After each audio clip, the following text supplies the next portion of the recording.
the radical, fundamental principles of freedom, rational self-interest, and individual rights. This is the Yaron Brook Show.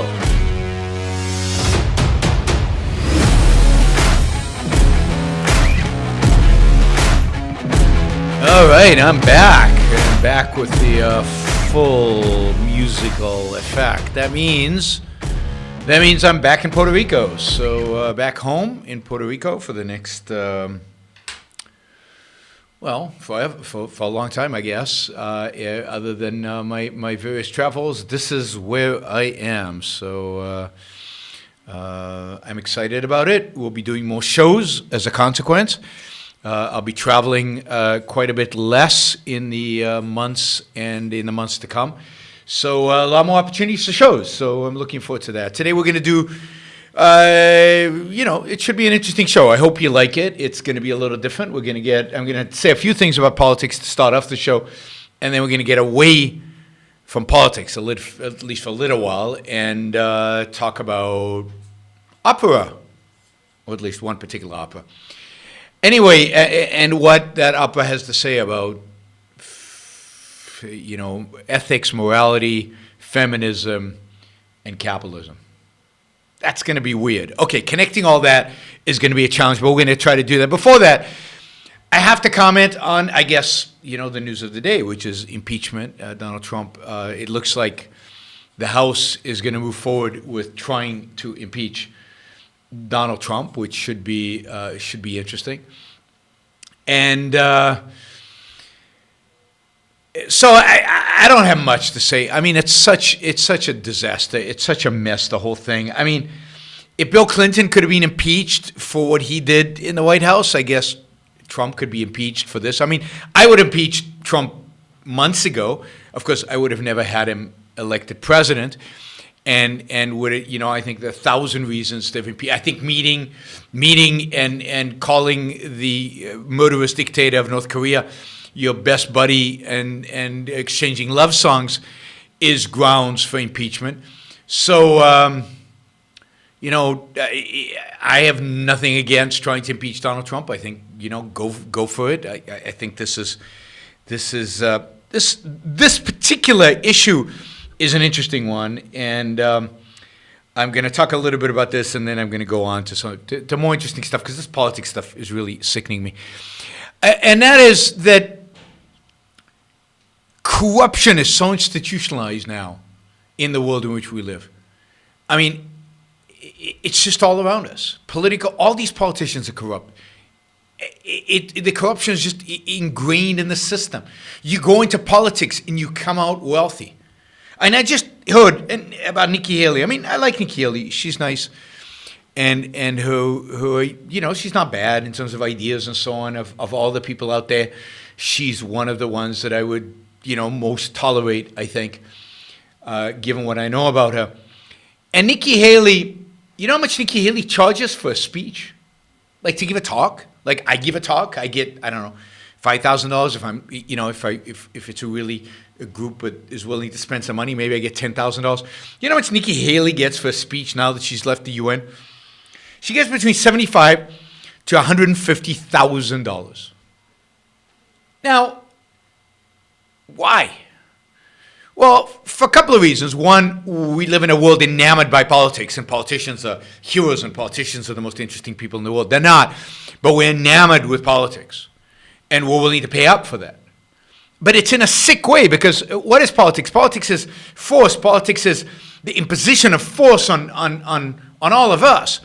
Politics is something you have to do, but it's not the most noble, the most interesting, the most virtuous, the most exciting thing to be done in life. And yet we're paying $150,000 for former politicians, former governors of second-class states who maybe have served in the UN a little bit. We're paying them $100. I mean, she's super wealthy now.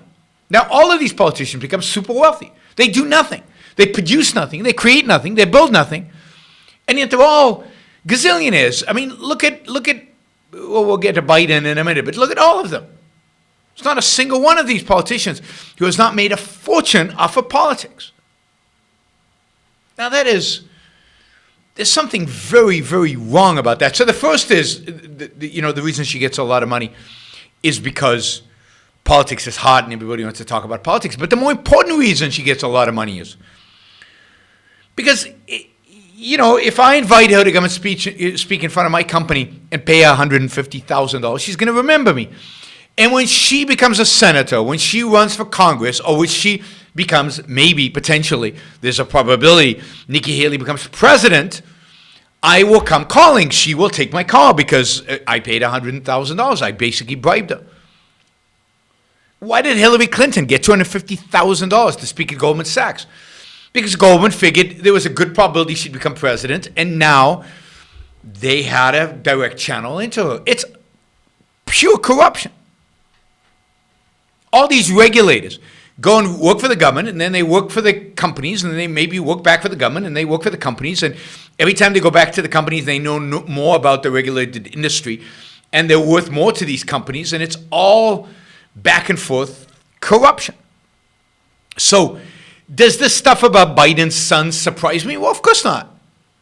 I mean, all of these politicians do it. And Biden's been caught at it because he did it so overtly, because nobody cares. I mean, his son traveled in the vice president's plane to do business in countries that the vice president of the United States was negotiating with, often put in positions he had no qualifications for, made money that he had no reason to be making, and he's become a gazillionaire. I mean, and we're talking about a person, his son, who was a party animal, he drank a lot, used drugs, just pathetic human being. And yet he became super wealthy. Why? Because he had a father who was vice president of the United States. And then you have a president who thinks it's fine to call up the president of another country and ask him to investigate a political rival of his. I mean, really? And now you could say, well, but there wasn't a quid pro quo or whatever it's called, right? He didn't get anything in return. But he's the president of the United States. He's got the mightiest military force in human history behind him. He's got billions of foreign aid that he dishes out to whoever pleases him. Everything he does assumes there's a payoff. And when you're using quid pro quo, yeah, I know, but everything he says, everything he does is assumed to have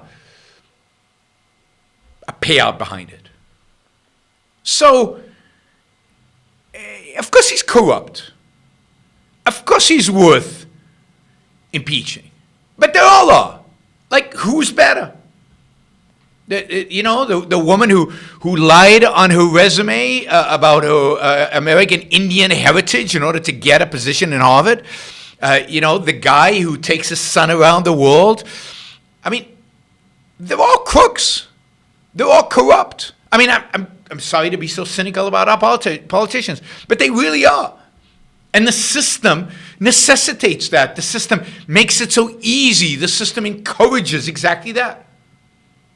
They're not unusual. They're not extraordinary. This is how the system is built. And a mixed economy like we have in the United States, that we have in every country in the world, that's the consequence. So it's not surprising. It's not, it's upsetting, but it is what it is. Once you accept a mixed economy, and once you don't challenge the mixed economy, and once you continue to, feed the mixed economy, the more and more and more and more corruption you're going to get. The bigger the government, the more government is involved in our lives, the more powerful politicians become over our lives, over our economy, over everything we do, the more corrupt it's going to be. The only way to get rid of corruption is to adopt capitalism, but that's the last thing we can do, partially because the politicians don't want us to, because then they would lose, the whole point would go away, right? I'll just answer this one. Were politicians always corrupt? Well, no. Think about the founding fathers, who I don't think were corrupt, and partially because think about George Washington, my favorite president, primarily because he resigned after 2 terms, even though he could have stayed on for the rest of his life, even though he could have been declared king. He chose to resign. I don't think he made money off of his government position. I don't think he... And he set the tone for future presidents of the United States. Now, I think they became corrupt pretty quickly. But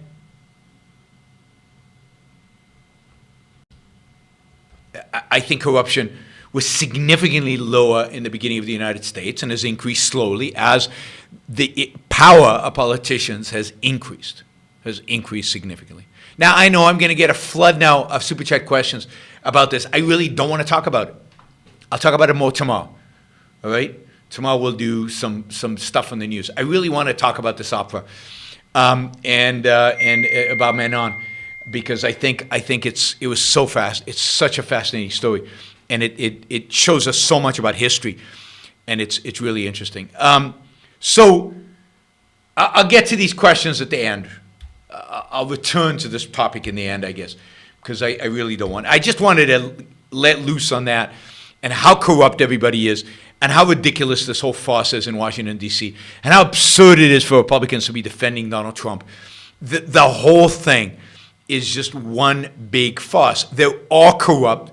They all should be impeached. They all should go to jail. I mean, if normal people did what they did, they'd be in jail. This is why when they investigated the Russian stuff, what did they discover? They discovered that all the people involved, left and right, Democrats and Republicans, were corrupt, and a bunch of them were indicted. A bunch of them were indicted. And, you know, Paul Manafort, the symbol of Washington corruption, who built a career over Washington corruption, who then took his corruption to Ukraine and made gazillions of dollars off of it. Left, right, center, it doesn't matter. It's disgusting and despicable. And the real thing that's disgusting and despicable is that we don't care. There was a headline. One of the stories was Hunter Biden's perfectly legal, socially acceptable corruption. And I think that's absolutely right. Probably everything he did was legal. And suddenly everything he did was socially acceptable because it was out in the open. There was no hiding. There was no conspiracy. There was no attempt to hide this. Just as Donald Trump says, yeah, I asked the guy to help me out. What's the big deal? We don't care. We don't care. If we're Democrats, we don't care about Biden's corruption. And if we're Republicans, we don't care about Trump's corruption. And where is the moral outrage that these people are running this country? They don't deserve to run a 2-bit corner store. I mean, it's an insult to the corner store to have these people run it. I mean, they are immoral, deceptive, corrupt, sleazy human beings. All of them. Nobody cares. All right. Draw a line there. I'll come back to it. I hate this stuff, but I had to comment on it. All right, so Saturday, I went with my wife to the opera, and opera I had not seen before, although the story is a story I was familiar with because the story is one that other people have, at least one other famous opera has been written on, the story of Manon. Manon, and I can't pronounce the family name, but anyway, this was Massenet. Massenet is a French composer, and it is a truly beautiful opera, so I highly recommend it. I thought the production at the Met was beautiful. I thought both the singers were very good. The acting was superb. The dramatic highlights were right there. I mean, I love opera. I think it's one of the great art forms. It combines music, sweeping, in these cases, sweeping romantic music. It combines acting. It combines singing. It combines scenery, drama, lyrics. Other than film, it is the second most sophisticated and probably complex of all the art forms because you have to integrate everything. You have to integrate the words with the drama, with the story, which like a play, but then you have to integrate that with the music and the singing, and then you have to sing, these sopranos and tenors have to sing, and at the same time, they have to act, which is not easy. So truly a beautiful production. So those of you who are in New York, visiting New York, highly recommend it. It's at the Metropolitan Opera. I try, when I'm in New York with my wife, to go see an opera. We do it about once a year. And I'm really happy we went to see Manon. And now it turns out what struck me, so put aside art, qua art, it's amazing. Go see it. If you don't like opera, start liking it. Find a way to get used to it. Go. The best way, I think, to learn about opera is to listen to it in the background a little bit, get used to it, and then go see one on stage. But I would start, not with Massenet, I would start with something like Verdi or Puccini. Start with something that I think is easier. Start with something like La Traviata by Verdi, which we'll talk about in a little bit. Start with something very melodic, very Italian is the best in terms of starting out. Puccini, Verdi in particular. And just start watching it. And realize that the stories, a lot of people say, oh, these stories, they're all the same. They're all stupid. They're all dumb. And then you have to put yourself in the context of when they were made, when they were produced. And suddenly the stories themselves gain immense depth. Now, so put aside the music and the singing and all of that, which was all beautiful and all amazing, and Massenet is incredibly melodic and lyrical, and it truly was beautiful. And again, the sexy. Oh, by the way, opera was very sexy on top of everything else. Some people, the average age of opera goers is about 80, and a lot of people in the audience were complaining, I think, about how sexy it turned out to be. And I've seen a number of operas that have been extraordinarily sexy, and some of this music is incredibly passionate. So the sexiness, the music plus the acting and the singing just combines to really exude that sex. But anyway, what I'm watching this, and it struck me how interesting this story is, and that's what I really want to talk about today. Is I want to talk about the story, and it's obviously a story that today, I think for many people, it's like, oh yeah, another opera, silly story. But it's a really deep story. And it's a story that people thought was so deep that they made the story over and over and over again. There were at least 3 operas based on exactly the same story. It's a book written in 1931, a short novel written in 1931, L'Historie des Chevaliers de Grue et de Manon Lescora, whatever, something like that. Anyway, that's the name of the book. It's got Manon in the title. And there've been adaptations of the book to plays. There've been adaptations of the books to 3 operas, to ballet, to movies, all the way back to silent movies, to movies in the 40s, to again ballets, to movies later on, to supposedly a Japanese pop song.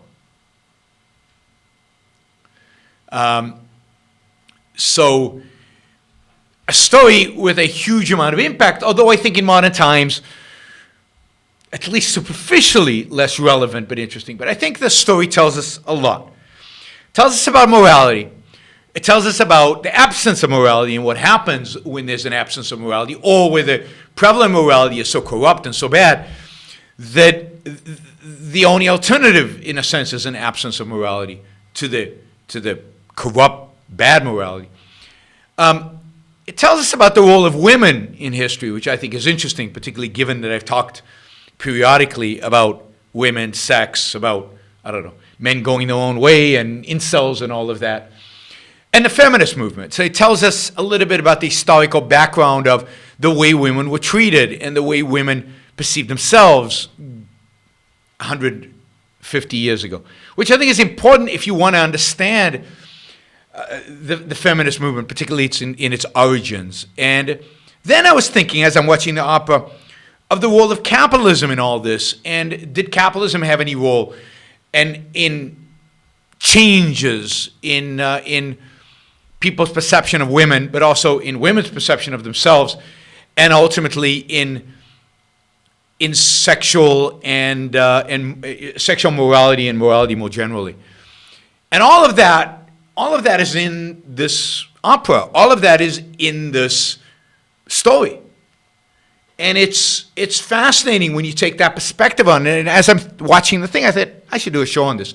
There's a ton of content. And yeah, there's a bunch of people who are much more interested in Trump and in economics and trade and, I don't know, politics and whatever, that are not going to be interested in this. But, you know, and I see them leaving the Facebook feed as I'm watching this. But to hell with that. This is more fun and this is more interesting. So here's the story.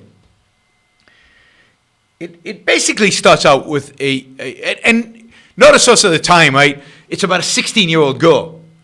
And that's interesting as well, particularly in the world in which we live in today, where you know, we think of 16-year-old girls as girls, as girls rather than young women, as and there's the whole idea of how, you know, men and 16-year-old girls and what that means, and I'm very sympathetic to the idea that, you know, men doing things to 16-year-old girls is creepy and pretty disgusting.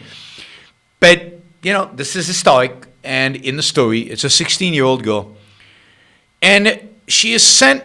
She arrives at this basically at a station, at a tavern, where she is met by her cousin, and she's basically being sent she's sent by her family to go to a convent. She is going to join a convent. She is basically going to be sent away to give her life to Jesus and God, to renounce her sexuality, to renounce her individuality, basically to give herself to God completely, wholly, in every aspect of her life. And why is she being sent to the convent? And it's very clear very early on why she's being sent to the convent. Because she's full of life. Because she is full of energy. She loves life. She's curious. She wants to enjoy the world out there. And she's sexual.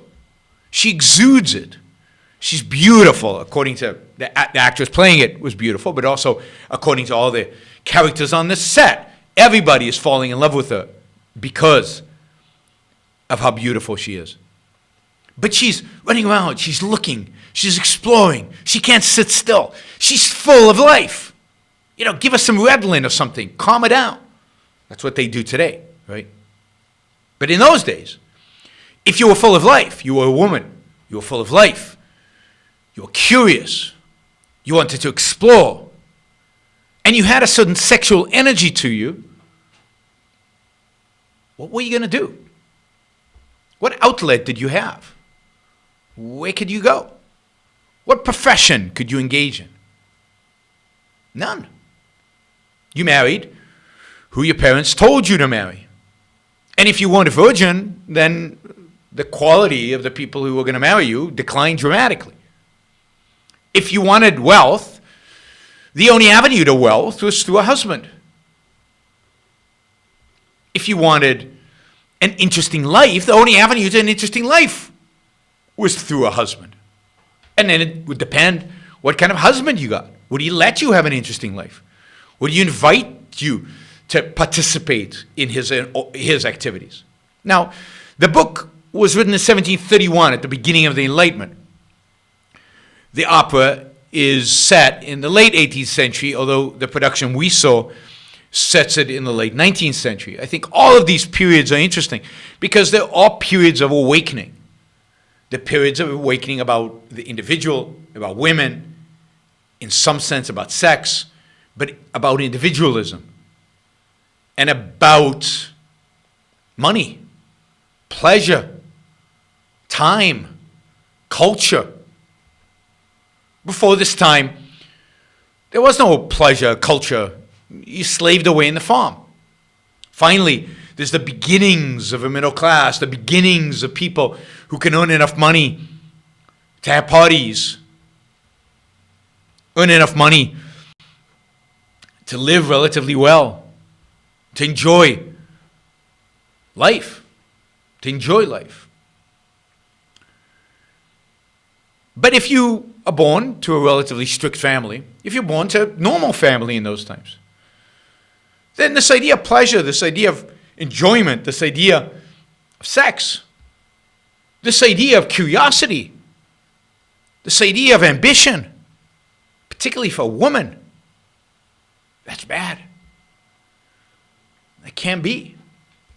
And what do we do to a woman like this? Well, we send her off to the convent. We send her off to dedicate herself to what's important. And what is important? Well, God, religion, altruism, helping the poor, living in poverty, no pleasure. That's what's really important. And this is the morality. This is the Christian morality. The Christian morality is anti-sex. The Christian morality is anti-pleasure. The Christian morality is anti-self-interest.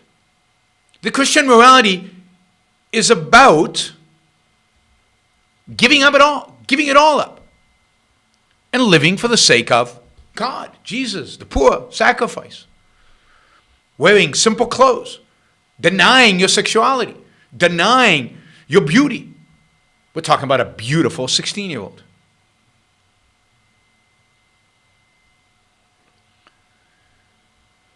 So the story is about a young woman, obviously grows up in this culture, grows up in a culture of Christian morality, of sacrifice, of dedication to God, dedication to Jesus. A Christian culture that rejects pleasure, that rejects self-interest, that rejects passion, that rejects curiosity in a woman as well as a man. But certainly a woman that ships her off to a convent. And on the way to the convent, she's at this way station, and everybody's hitting on her because she's gorgeous. And she's tempted. She sees these women of the night. Yeah, they might be prostitutes. They might just be mistresses.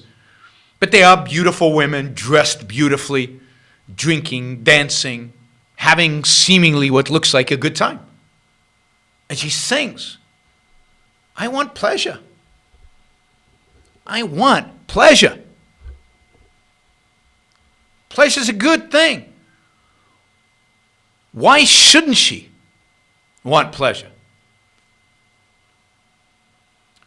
And then this young man shows up, and he falls in love with her. Love at first sight. And she's quite smitten with him. And there's an instant spark, and they really, fall in love. To the extent that a 16-year-old could fall in love. Maybe she falls in lust with him. And he convinces her to run away with him. They're going to go to Paris. Paris! Wow. She's never been to Paris.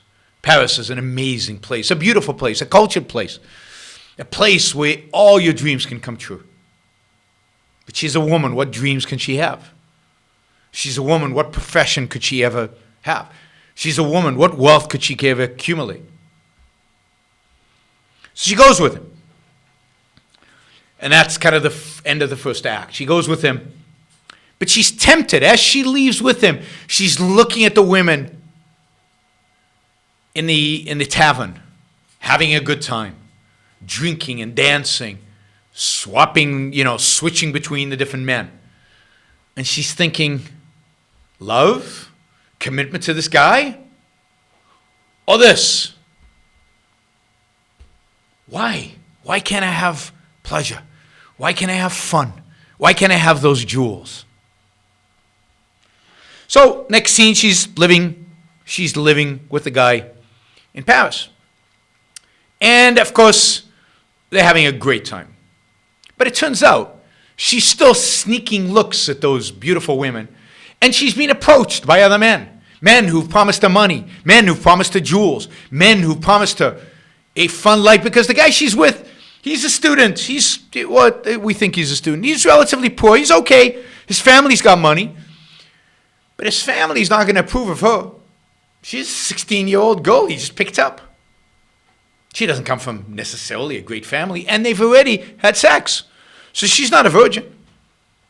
Is he going to be allowed to marry her? Is the family going to approve? It's interesting that in this era, morality, conventional morality, is always represented by the father. The father is the figure, is the one who represents conventional morality. In this play, as in La Traviata, as in many other plays, operas, La Traviata is an opera, the father is the figure of conventional morality and of the family honor. What's the family honor going to be? You know, he slept with her, now he can't marry her? So anyway, you know, the father kidnaps the son. She doesn't warn him, even though she knows it's going to happen, because she is kind of going to hook up with these rich guys and go and party. And the next scene starts out with her partying. She's having a great time. She is the most beautiful woman in Paris. She's got money. People are throwing money at her. This is Manon by Massenet. Massenet, Massenet. Beautiful opera. And again, think about it. Think about how horrible it is that you're an ambitious woman. This is just 100 years ago. 100 and, maybe 20, 30 years ago. But even 100 years ago. Even 70 years ago. Even 50 years ago. You're a young girl. You're hugely ambitious. You're smart. You're talented. You're curious. You're energetic. And you want to do stuff in your life. You want an interesting life. You can't have it. You can't have it. Unless you break the mold, unless you become an outcast, unless you alienate everybody, and you go up against convention, and you somehow make it, like Ayn Rand made it.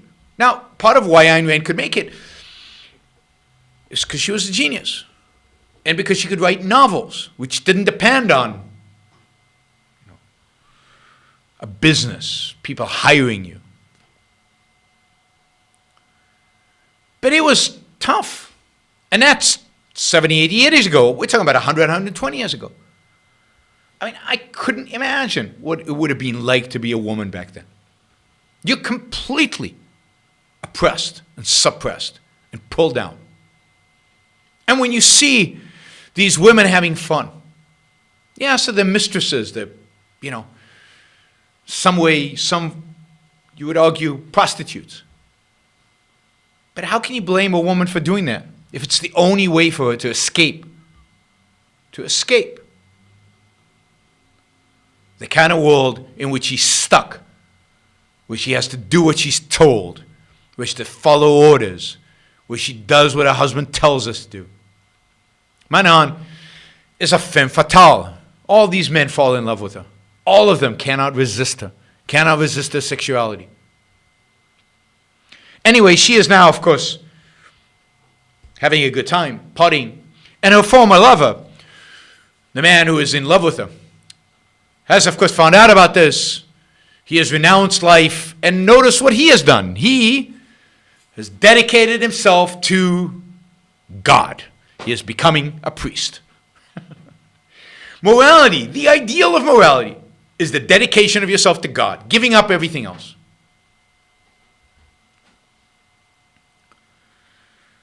Now she finds out about this, and she says, oh, wait a minute. She still loves him to some extent. She's always loved him. And she can't imagine that he would just forget about her. It hurts her pride, the idea that he would forget about her. And that he would become this man of God. So she goes to the church. And in an amazing scene in the opera, incredibly sexually ignited, beautifully sung, beautifully acted, hugely dramatic scene, she seduces him. He is in his priest garbs. He's just given a sermon about something or other, and she seduces him.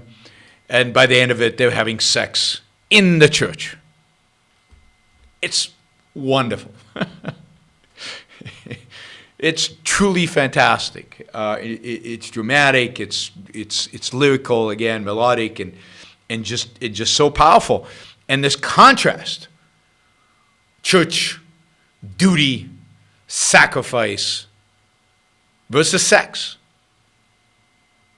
Now, not necessarily the romantic love sex, not necessarily the long-term romantic love sex, long-term relationship, because that's not an option given the time. It's not an option given who these people are. The alternative presented in these works of art, always. Duty versus pleasure versus a boring life as a wife.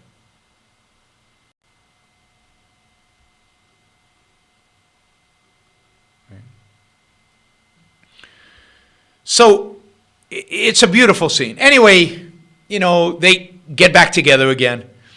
But she is, of course, still interested in money, and his dad's not going to give him any money. He's back with this girl. The father does not approve. And she takes him out gambling. And, they're in this gambling thing, and he offends her former lover.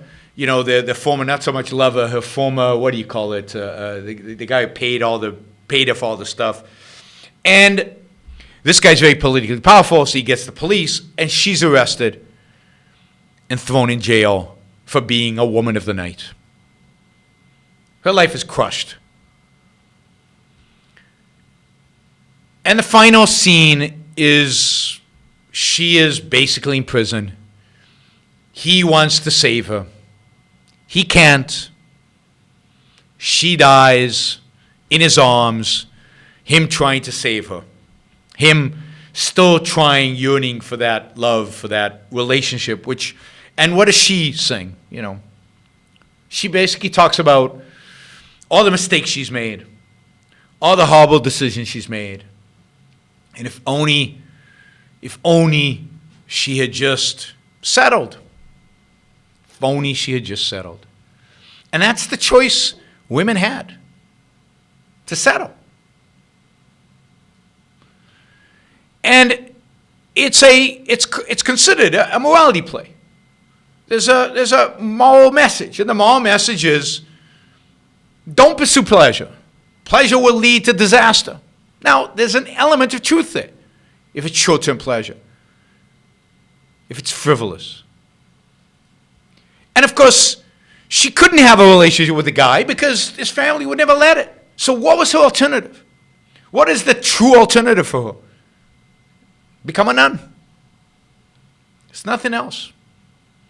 Now, this is what Christian morality presents you with. You can dedicate yourself to God. You can be conventional. Don't be curious. Don't be passionate. Don't be too sexual. Don't be too ambitious. Just be boring. Or you can be a hedonist of one form or another. And if you're a hedonist, or you pursue your passion, you pursue your love, you will die, you will suffer, you'll be miserable, and you'll destroy the lives of all those around you. But that, of course, is the great false alternative. That is the alternative between hedonism and altruism. And it's false. But in the 19th century, certainly in the 18th century, they didn't know it was false. They were struggling with it. They were debating it. They couldn't figure it out. And even to this day, 99.9% of the people think that's the alternative in the end. Nothing wrong with pleasure. At the end, it's all about pleasure. Properly, in the right context. But pleasure is what builds the joy. You can't denounce pleasure. You can't reject pleasure and have joy and happiness. They go together. If you don't get pleasure from your relationships, if you don't get pleasure from your job, if you can't relax and get pleasure from the art that you see, or pleasure from, just pleasure for the sake of pleasure sometimes, what's the point? So, but in the context of a life, but that life, you have to have the freedom to live it. You have to have a freedom to have a profession and to have a career and to pursue your interests. You have to have the freedom to fall in love and to be free to marry and not to rely on the wealth of your parents or the wealth of your cousins in order to live well, but to rely on your own ability and your own skills in order to build that life, in order to create that life. But again, if you're a woman in the 19th century, none of that is available to you. Never mind previous centuries. And if you're a man before the 19th century, none of that is available to you. So, feminism is a response, or at least original feminism, modern feminism, has become nutty. But originally, the women's liberation movements, the suffragettes, were a response to a situation which was unbearable to any woman with ambition. Her sexuality was rejected, treated completely different than a man's sexuality. Her ambition was rejected. Her mind was rejected. And the culture she lived in was a culture that did not tolerate, did not facilitate her ability to live life, live as a human being.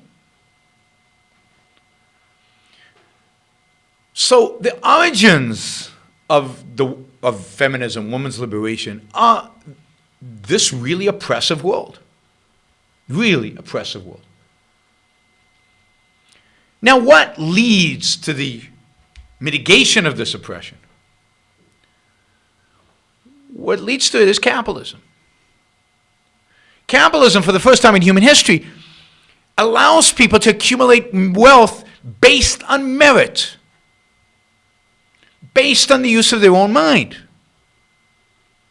based on the work that they do, not based on family relationships, not based on stealing, not based on political connections, based on work, based on production, based on their own minds. And since women have minds and can reason, it suddenly opens up a world in which women can produce wealth and create wealth. Now, that we've seen more in the 20th century, and of course in the 21st century. But the beginnings of it are in the 19th century, and the realization of the possibility of it is in the 19th century.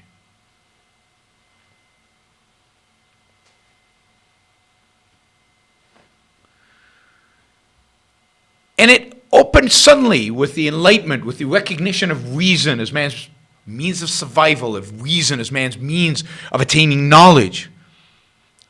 Suddenly with the emphasis on the individual rather than family, rather than church, rather than on God. Suddenly with the capitalism and the Industrial Revolution making evident the use of reason in producing wealth. It liberated all of us as individuals, men and women, from the drudgery of just being ordinary, from the drudgery of being told what to do and how to do it, from the slavery of being a serf, from the slavery, sense, of family commitments, of family relationships, of your family telling you who you could marry and how much money you would get and where you should live and how you should live and what your profession should be. All of that falls apart during the 19th century. It disintegrates. It's a period of massive upheaval. Capitalism causes this massive upheaval. There's not surprise that you get both Marxism and conservatism on the other side. As a response to capitalism, the conservatives are horrified by all these changes, by all this liberation, by sex, by the disintegration, if you will, of the extended family. And the Marxists are motivated by something very similar. They're horrified by this individualism, by people pursuing their own happiness. What about community? What about the poor? What about those people over there who are not achieving as much as you're achieving? Capitalism is a massive, huge disruptor of everything. And among others, it's a massive disruptor of the role of women in society. Because now, it's not about strength. It's not about muscle, that what is going to determine what we can do, what we can do, what we can produce, what we can't produce. For the first time in human history, production is not dependent on muscle, but on a brain. And women have a brain. So women can produce just like men.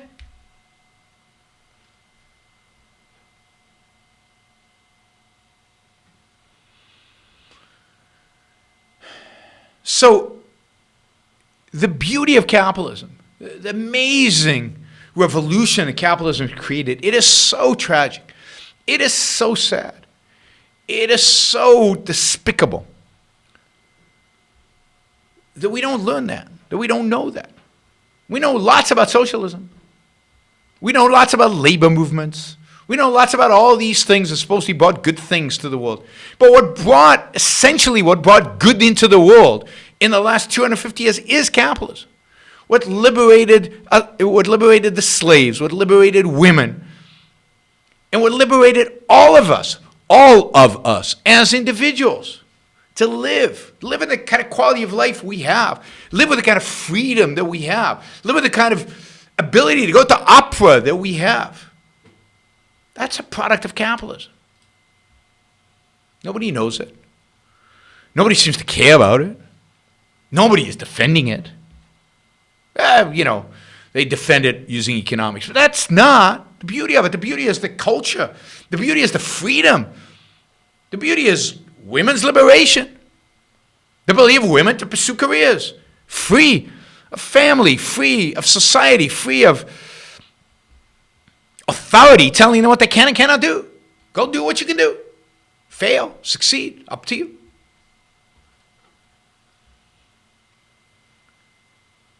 And you can't understand all these other movements.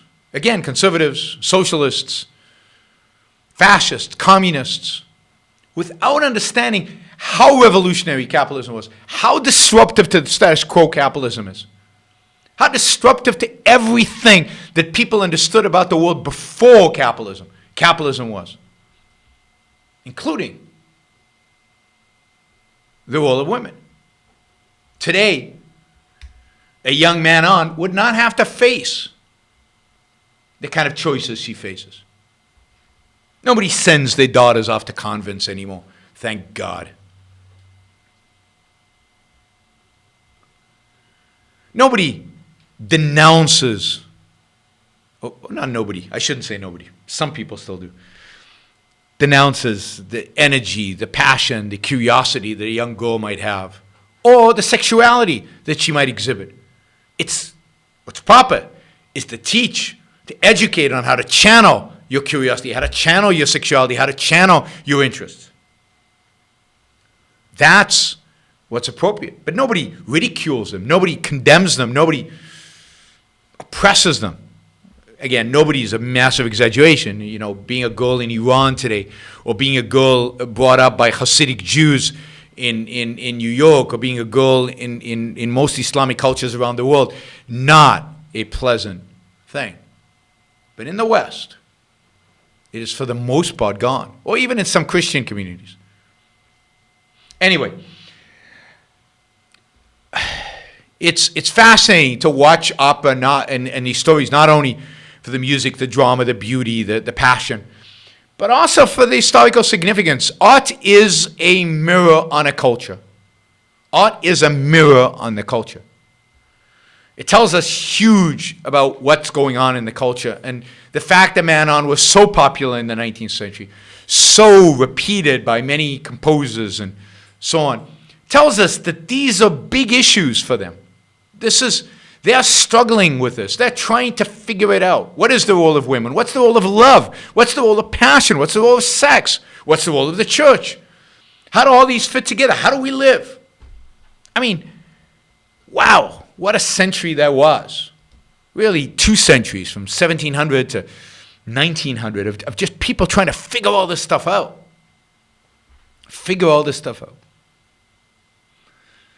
So, I'm a huge lover of opera. Encourage you guys to go watch and enjoy, and I hope you see Manon. I hope next time you see one of these operas or one of these stories and you think it's a silly story, think again. Think again. I mean, some of them are really silly stories, but think again about, in the context of the time, what was going on? What were the issues? Why did this particular story resonate so much? Why does it still resonate to some extent? What is the power that art has, to reflect back our values, to concretize and dramatize the big questions of our time? And one of the indications that art is so poor today is the fact that art is not dealing with the big questions of our time. Not the big ones. And when it does so poorly, so shallowly, so without meaning, in an unintegrated, disintegrated way. All right, I have a bunch of Super Chat questions. Let me try to go over these. Okay, somebody says, with Halloween around the corner, what horror authors or stories would you recommend that embody the objectivist philosophy? I don't like horror movies. I don't watch horror movies, so I can't really recommend any. I'd say the closest I would get to a horror movie that I would recommend is Aliens, the second one, Alien 2. It's called Aliens with an S. The first one's called Alien. That's the closest I would come to a horror movie that I think reflects really powerful values. I think in that case, rationality. What's her name? Sigourney Weaver's character's incredible use of reason in trying to solve a problem, and incredible heroism, but driven by rationality and ignoring kind of the emotions that are running through everybody else and that destroys everybody else. She is a woman of reason, which is, again, the kind of character you couldn't have portrayed in the 19th century. Ripley, right? That's the Sigourney Weaver character. So Aliens 2. Alien 1 is too dark and depressing. Aliens 2 is much more positive and has this explicitly epistemological theme about the use of reason and being rational in conditions of horror. But I'm not an expert in horror movies. I hate horror movies. Okay, let's see if there's another one on aesthetic. Okay. Are you an enthusiast for classical recordings like Jacqueline Dupre, famous Edgar cello concerto, or the works of Martha Argerich? The former helped to open my appreciation for classical music. Absolutely. I love classical recordings. It's just, you can tell I'm probably a different generation than you are because, I go for much older recordings. The Yasha Heifetz on the violin, Pablo Casals, or I have a number, of course I can't remember his name, but I have a number of great cellists who I love, who I think are even greater than Jacqueline Dupre. Pianists like Vladimir Horowitz and many, many, many others. And, and conductors like Arturo Toscanini, Kurt Furtwängler, and again, many, many others. I could do a whole list of great composers, great conductors, great cellists, great violinists, great pianists. I love that stuff, and I love the classical ones, the older ones. I think they had a spirit to them. I also love the great opera singers of the past, but I also love the new ones. So, I'm not good enough at telling the differences to ignore the new ones. And the nice thing about the newer recordings is they're new, so the sound quality is much better. Anyway, it's interesting to compare, and it's interesting to see those comparisons. By the way, Puccini has a Manon as well, and it's a beautiful, beautiful opera as well. Even more passionate, because he's Italian, more passionate than Massenet. Massenet is French. It's less overwhelmingly passionate than the Puccini opera. So I recommend both Manons, Massenet and Puccini's Manon. Which reminds me, there's a movie, Manon of the Springs, which I will review one of these days. I don't think it's related to this Manon, but no, it's more of a revenge story, Manon of the Springs. Don't watch it. You have to watch you have to watch it's a sequel to a movie. So you have to watch them both. You can't just watch one. So, but I'll do a review of those movies sometime. Not right now. Let's see if there's anything else on arts. No more on arts. Okay, so let's do it from the top down. The rest of these. Everyone needs to watch Europa: The Last Battle. You know, what is that? It's an action movie or something. I read something. I want to watch. So I'm gonna break my rule.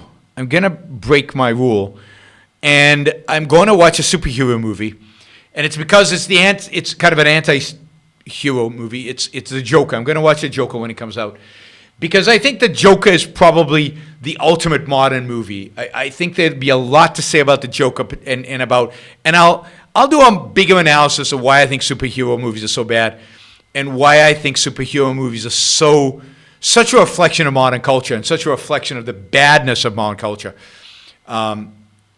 But let me do that when I talk about the Joker. I want to see the Joker. I'm sure it's very well done, but it is the ultimate reflection of modern life, I think. Somebody wants me to watch JoJo. What is JoJo? I don't even know what JoJo is. I don't know. All right. Let's see. Okay, Shana Tova, Yaron. Yeah, it's New Year's today, Jewish New Year's today. It's year 5,000 something and something something from the beginning of the planet. So, God created the world 5,000 something years ago, and today is New Year's according to Jewish mythology. All right, my rabbi gave a 20-minute sermon on climate change today and bashed profit-seeking industry. There you go, right? Do I switch synagogues or ignore it? Well, that's kind of a trick question. My question is, why are you going to synagogue? I don't know why you go to synagogue. So until I know why you go to synagogue, I can't answer the question. I don't go to synagogue. I haven't gone to synagogue in 40 years, something like that. No, probably less. 35, 36 years. Haven't gone to synagogue. The question is, why do you go? And then if it's for the social aspect, then you probably want to stick to the synagogue you have, because that's where your social environment is. Is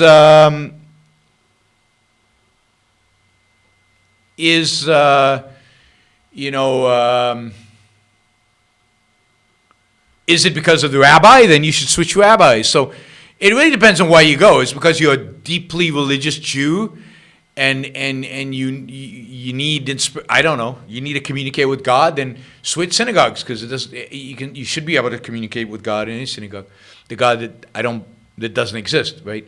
So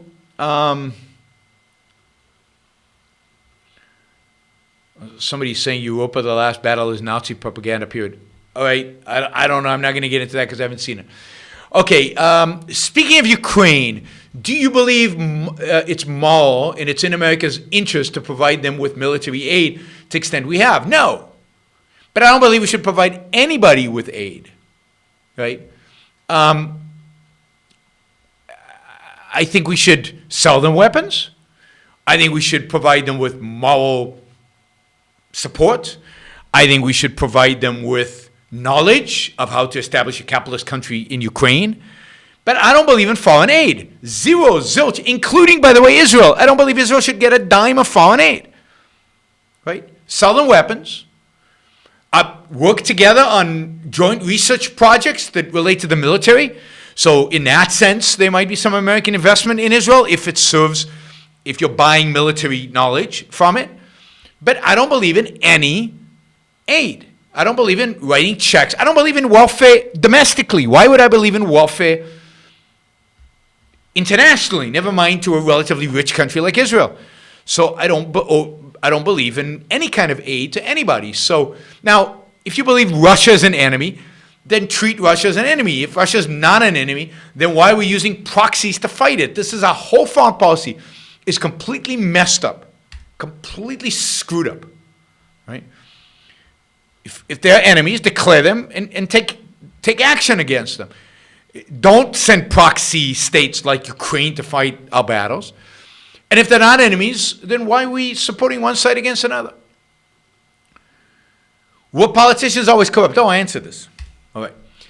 Is all collusion equal? CNN gave Clinton campaign debate and town hall questions in advance. CNN directly influenced millions of people. Is one worse? I think that I don't think CNN did. I thought that was somebody at CNN, a particular person, and they were fired ultimately. And CNN apologized for that because they didn't think it was right. But look, collusion is collusion is collusion. Not all collusion is equal, but all collusion in that sense is bad, particularly when you're presenting yourself as balanced, presenting yourself as not colluding. So you're lying to your customers, you're lying to the people you engage in, you're lying to the people putting on the debates who are paying you to, or you're at least getting advertisers based on it. You're getting credibility based on it, whatever. So collusion is bad, but I don't care if it's left-wing collusion, right-wing collusion. Collusion is bad. And again, corruption is bad. I don't care if it's the left or the right, it's corruption is bad. And using the presidency to advance your political goals is bad, is wrong, which is what Trump has done. Do you think UBI will work? Well, what's the purpose of UBI? Will it work in terms of giving money to people? Yeah. Will it work in terms of, I don't know, what's it supposed to do? Create entrepreneurs? No. Will it work in terms of creating more people who don't work, who are lazy? Yes. It probably creates some new entrepreneurs, some more lazy people, some more people who don't work and live off of others. It'll create a lot of different things. I've spoken often about UBI. I encourage you to go back onto my shows and search for shows on UBI. I've talked about it many times. My general view of UBI is negative. The only circumstances that I would support UBI is if it involved the repeal of every other welfare program and it replaced them. But I don't think that will ever happen. I don't think that will ever happen. All right. Is the standard of living and productivity higher under fascism and communism? Why? Were the Nazis so much more technologically advanced than the communists? Well, it's hard to tell. Nazism didn't survive for very long, and Germany was a pretty advanced industrial country that had already industrialized before the Nazis had come to power. So it's hard to tell what would have happened if the Nazis had been there for 50 to 70 years, although I can tell you they would have become poor and war was inevitable because they could not sustain themselves economically. Fascism is a belief in a zero-sum world and ultimately leads to, in a zero-sum world, force is the final arbitrator. So, the Nazis would have inevitably gone to war because fascism has to lead to war because of the zero-sum nature of the world it creates. So fascism in its Nazi pure form is just as bad economically as communism, ultimately. It just might take longer, and fascism rose in more industrialized countries than Russia was when it was put under communism. But the outcome ultimately will be the same. Fascism in more moderate forms, that is, elements of fascism introduced into a culture, can, an economy can still continue to grow in spite of it. And the reason is that people, if you give people the illusion of private property, they behave as if they've got private property, and they produce like they've got private property. And that's what happened. That's what happens in places like China, which I think is more fascist than communist. That's what happens in America that has elements of fascism through the regulatory state. And that's, to some extent, what happened under Nazi Germany. People were given the illusion of private property. Some decisions were decentralized. And people were allowed to keep the fruits of their labor to some extent, or some people were. And that created certain incentives that were pro-productivity and pro-wealth. So, but that's also true in milder forms of socialism, where people are allowed where some private property is allowed, some industries are kept private, and the illusion of private property is sustained. So the mixed economy, no matter if you mix it with socialism or fascism, quote, works for a while. It works to the extent that it can create economic growth for a while. It can produce for a while. It all has to collapse in the end. It all has to collapse in the end. But for a while, it is somewhat sustainable. And for a while, it can be a long time. The U.S. has had a mixed economy for 100 years. So, and it hasn't collapsed yet. So it can last a long time.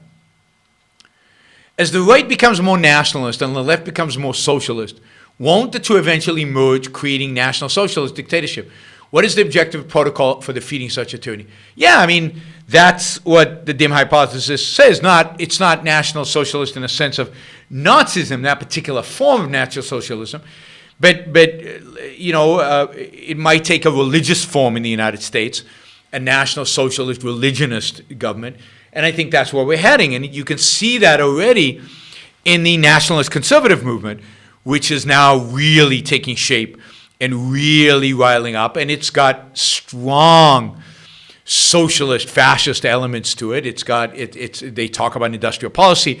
They talk about guiding the economy. They talk about a lot of what Trump talks about in terms of bringing the jobs home and managing our trade and all of that's a fair trade, which used to be a leftist slogan, has become a nationalist slogan. So yes, I think the exact nature of how it develops in the United States is yet to be determined. But my suspicion is that it's a combination of socialism, nationalism, and religion. Those are the three elements that go into long-term authoritarianism in the United States, and you're seeing the beginnings of it today. And people who think there's a big difference between the left and right are wrong, because ultimately they all merge around these principles. They all want the same thing. They want authoritarianism. They want to guide our lives. The differences are minor, they're cultural, and they will be eviscerated by religion. The left will be eviscerated by religion. What's the protocol? The protocol is fight for reason, individualism, and capitalism. That's it. Reason, individualism, capitalism are great because they're good for fighting the left. They're good for fighting the right. They're good for fighting communists, fascists, nationalists, all of them. The only solution to all forms of statism and authoritarianism is reason, individualism, capitalism. Fight, fight, fight. Speak, speak, speak. Right, right, right. Speak, speak, speak. Right, right, right. There's nothing else you can do. Have to try to convince people of these ideas. And if you're an artist, paint, sculpt, make movies, make operas, produce the art that reflects these ideas. A beggar in my first world city, what can he do? I don't know. Why is he a beggar? How did he get there? What are his skill sets? What choices did he make? What choices can he make? How about a job? Could he go find a job? I mean, in a first world city today, there's plenty of welfare agencies, government agencies that help you get a job, maybe get retrained. Go find a job. First world cities, there are plenty of jobs to be had. Look at the wanted ads. Tons of jobs. That's why immigrants keep coming in, and they get jobs. They work. So why can't somebody born in the first world, in a first world, why can't they get a job? Why do they have to beg? Get a job. Now, given that, one of the reasons we have so many homeless people, one of the reasons we have so many beggars, one of the reasons we have so much poverty is because of the mixed economy. It's because of statism. It's because of socialism. It's because of government intervention. The solution to all that, it won't solve 100% of the problem, but the solution to much of that problem is capitalism. More freedom. Freedom, there'll be more jobs, more opportunities, more wealth. No reason to be a beggar. No reason to be poor. Solution to those kind of problems, all those kind of problems, all poverty-related problems, is capitalism. And I believe the solution to much of our mental health problems is rational self-interest. It's a morality of egoism. It's a proper education. It's teaching people to think, to use their minds, to give them tools to actually survive and thrive in the world in which they live. So the solution is reason, individualism, capitalism. To almost every political problem you throw at me, that's the solution. And certainly ones like a beggar.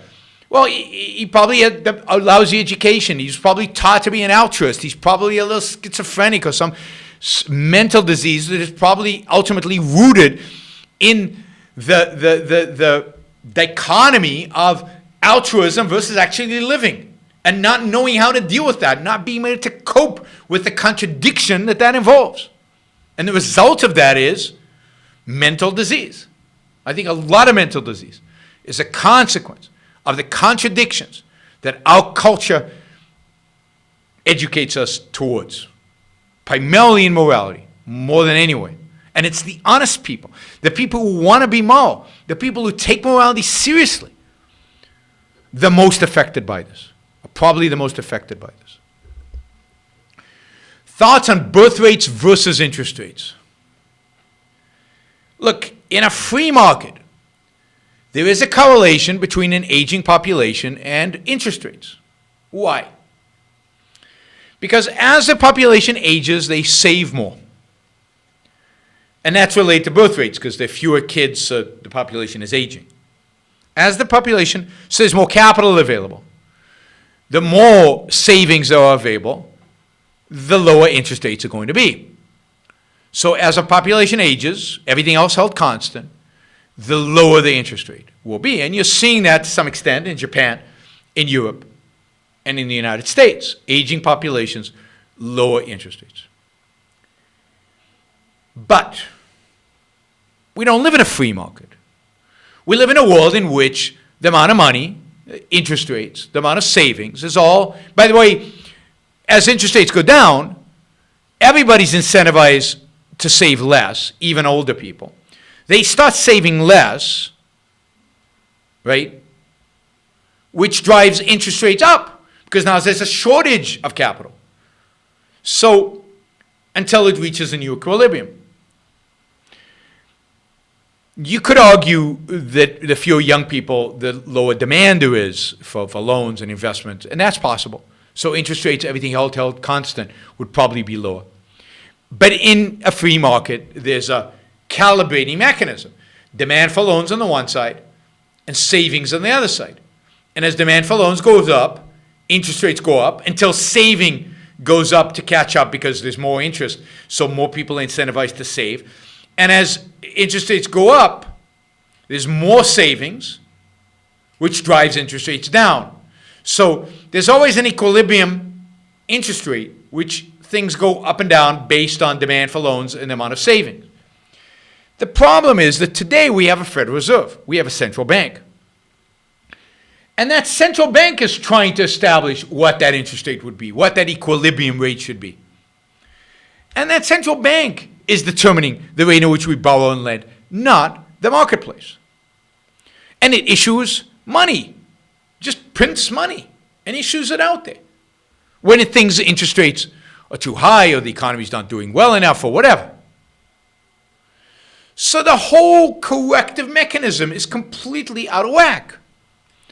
So while it's true that the shrinking populations of Europe, the United States, and Japan generally would move us towards lower interest rates, in this case, it's not clear that that's the reason. And certainly, no free market would ever generate, no matter how old the population was, negative interest rates.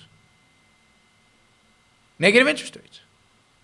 Nobody would, that's not a market phenomenon. Only government can create a situation where people are being penalized for savings. We're taxing their savings, literally taxing their savings. They're losing money by saving it. That only a government bureaucrat could come up with. That only a central banker could come up with an idea as stupid and as anti-economics as that. So the negative interest rates today are purely a phenomena of politics. All right, this is going to be the last question. What are animal rights? How do animal rights work in objectivism? I know they aren't rational, But where do you set the line for what can be done to less than rational animals? Well, from a political perspective, the government has no role in protecting animals.